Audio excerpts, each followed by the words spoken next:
I am Kristina. I am originally from Lithuania.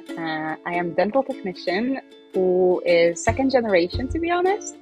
My mom is a dentist and she started all, the history of my family. I am exocad user since 2014. I've seen the first time in IDS 2013, and at that time I wasn't a dental technician, but I was pointing at that and I said, I can do it, give me a week.